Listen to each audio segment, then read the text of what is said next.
Halo Rebasaners, apa kabar kalian? Semoga dalam keadaan baik ya. Pada kesempatan kali ini, Adesius mau bahas film berjudul Allegoria 2022. Menceritakan tentang kehidupan sekelompok seniman yang tanpa disadari terjerat oleh obsesi dan kegelisahan mereka, sehingga hal itu menunjukkan adanya monster, hantu, dan kematian pada diri mereka sendiri. Penasaran kan bagaimana ceritanya? Yuk langsung aja kita ke alur ceritanya.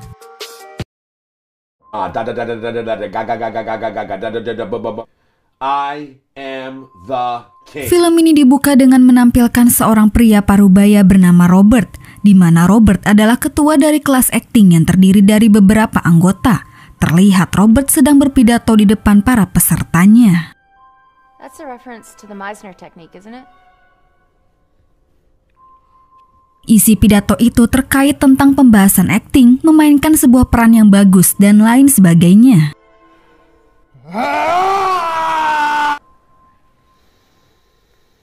Kemudian Robert menarik salah satu peserta wanita bernama Brody ke depan. Robert pun terus berbicara dan menghayati dari setiap kata-kata yang dilontarkannya. Time. Your heart is black. Sedangkan Brody yang ditarik Robert ke depan hanya bisa terdiam dan menunduk ketika Robert terus berbicara. Lalu saat Robert mencoba menyentuhnya,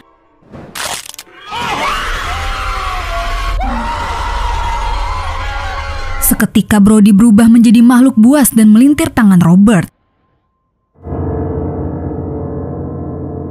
Kemudian scene memperlihatkan seorang pria bernama Marcus, di mana Marcus sedang menghayati hasil karya seni lukisan abstraknya yang begitu indah. Lalu sambil melanjutkan lukisannya, Marcus menerima telepon dan berbicara dengan temannya yang bernama Benny.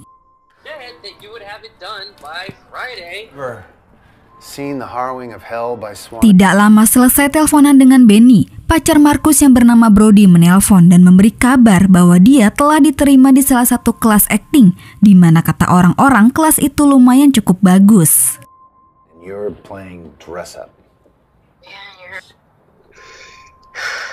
Sebagai pacar yang mendukung, Marcus boleh-boleh aja apapun itu yang terbaik untuk Brody. Kemudian selesai teleponan, Marcus pergi ke kamar mandi dan bercermin. Seperti orang yang tidak sehat, Marcus marah-marah dan berbicara sendiri. Namun selesai berbicara, tiba-tiba ia merasakan sakit perut dan muntah-muntah. Tidak kuat dengan rasa sakit, Marcus berteriak dengan begitu keras. Beruntung beberapa saat kemudian kondisi Marcus sudah sedikit membaik. Namun pada saat itu juga secara tidak sengaja Marcus mulai berhalusinasi, di mana dia tiba-tiba melihat seorang monster sedang menyayat leher Marcus, yaitu dirinya sendiri. Tidak percaya dengan apa yang ada di depannya, Marcus memejamkan mata dan ternyata itu halusinasi. Tapi saat Marcus menerima telepon dari temannya kembali, ternyata makhluk itu ada di samping. Lalu makhluk itu pun membuat lukisan abstrak, di mana lukisan yang dibuat adalah gambar Marcus yang disayat oleh dirinya sendiri. Kemudian cerita berlanjut kepada seorang pria kacamata bernama Eddie yang tengah membuat sebuah skrip cerita horor. Pria ini cukup pintar, dia mampu membuat cerita yang panjang dan cukup menarik. Isi dalam cerita itu adalah tentang psikopat sadis, di mana psikopat ini digambarkan sangat kejam saat membunuh dari setiap korbannya. Selesai membuat cerita, Eddie menarik nafas panjang yang menandakan dia puas dengan hasil karyanya. Namun tidak lama kemudian muncul pria gondrong seram yang entah dari mana dia datang. Ternyata percaya tidak percaya, tokoh karakter psikopat di dalam karangan cerita Eddie muncul di dunia nyata. Psikopat itu datang dengan marah, katanya dia tidak terima dengan alur ceritanya yang Eddie buat tidak sesuai dengan apa yang diinginkan psikopat tersebut. Psikopat itu pun kemudian menyiksa Eddie, di mana tangan Eddie dipatahkan hingga membuatnya kesakitan. Lalu karena tidak puas dengan aksinya tersebut, psikopat itu pun kemudian menyerang pacar Eddie dan membunuhnya.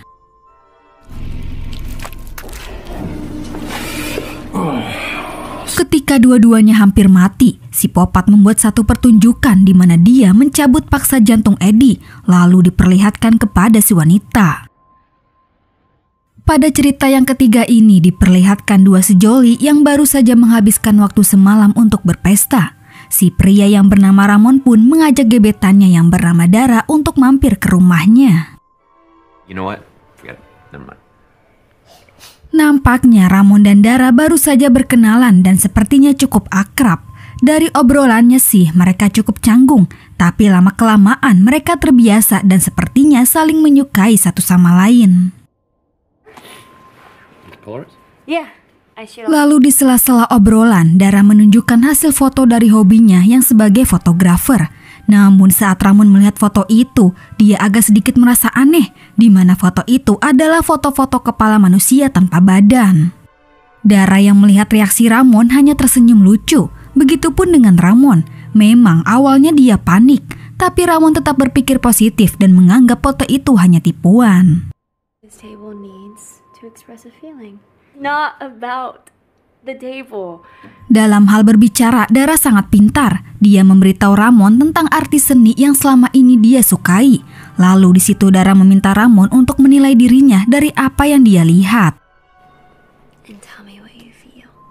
Saat Ramon mulai berbicara, secara mengejutkan Dara mengeluarkan pisau. Seketika Ramon pun jadi panik, tapi untungnya Dara cuma bercanda. How you feel? Malam pun semakin larut. Ramon mencoba untuk mencium Dara, namun Dara menolak. Lalu dia pun pamit pulang dan berjanji bahwa dia tidak akan memberikan Ramon harapan palsu. Tapi baru aja beberapa menit Dara kembali. Ternyata memang Dara adalah psikopat. Dia menjadikan Ramon sebagai karya seni yang mengerikan.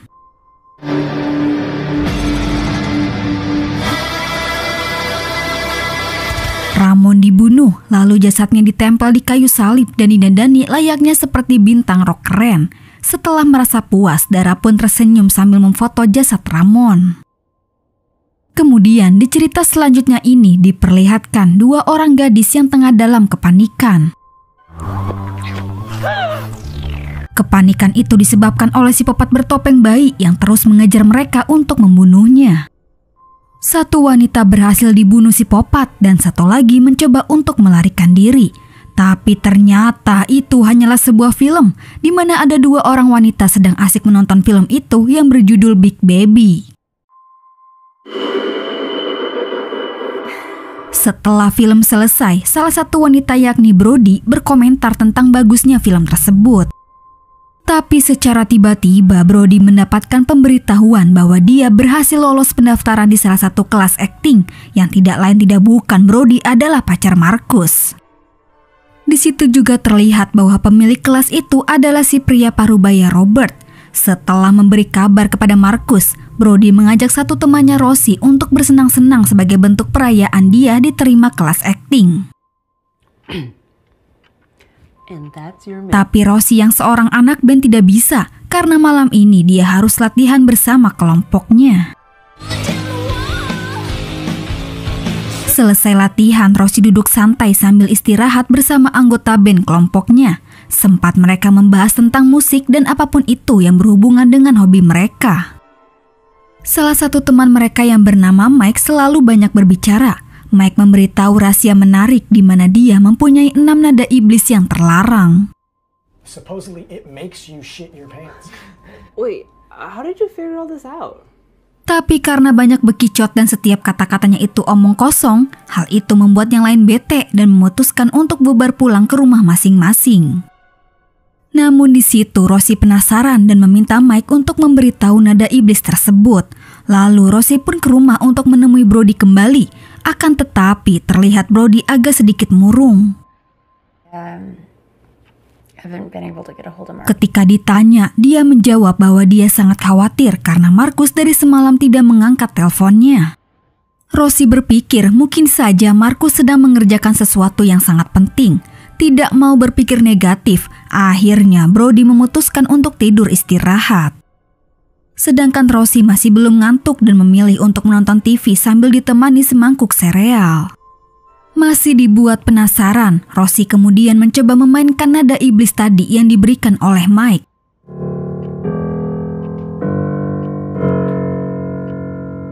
Berpikir ini hanya omong kosong, dengan santunya ia menekan satu persatu balok piano sesuai seperti apa yang diberikan oleh Mike.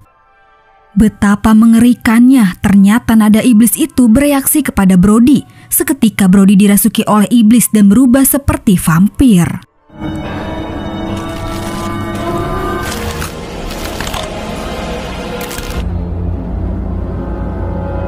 Selesai bermain piano, Rosie mendengar agak jelas bahwa ada teriakan Brody.